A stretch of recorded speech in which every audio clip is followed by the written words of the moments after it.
So I have here one beef strip, yan yung pang samipsal, and I divided it into two.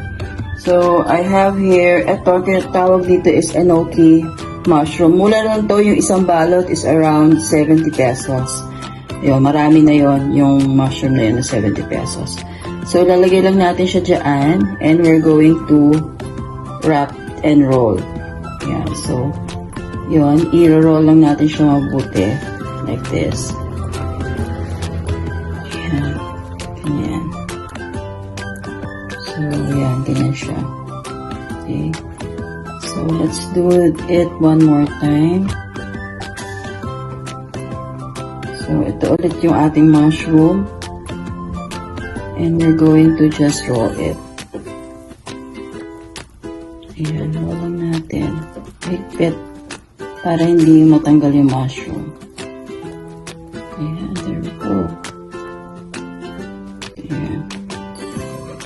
So, usama natin siya dito. Ito na yung mga nagawa ko. 6 pieces lang. Ayan. Ayan. So, kuha tayo ng isang kawali na ganito.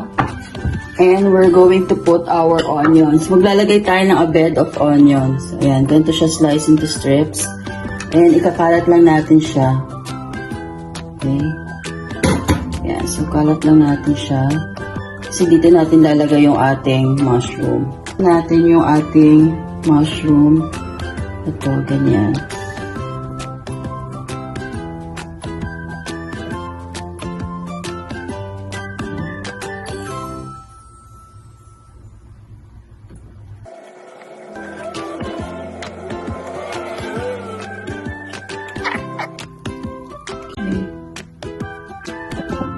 So, let's now make our sauce. We need 2 tablespoons of soy sauce. Some garlic, 2 to 3 cloves of garlic. And then, 1 tablespoon of vinegar or rice vinegar. Yun nilagay ko.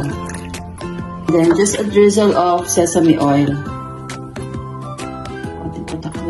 1 tablespoon of sugar.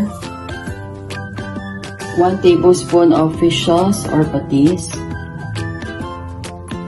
1/3 cup of water. I-mix natin to. Ito yung magiging sauce natin. Lagay na natin yung ating sauce. So, doon natin siya pakukuluan sa sauce niya. Ayan. So, ganyan lang siya kasimple and we're going to cover this. And so, let's check our mushroom. Wow! So, ganyan lang siya kadali. So, babaligtarin lang natin siya para maluto naman sa kabila. Ayan, so, let's check it again. Wow! And ito, lagay na natin yung ating beaten egg. 1 beaten egg lang. And ibuhos lang natin to. Okay. So, natin all over. Cover lang natin ito para maluto yung ating itlog. So, after 1 minute, ayan, luto na yung ating eggs. And maglalagay tayo ngayon ng spring onions. Okay.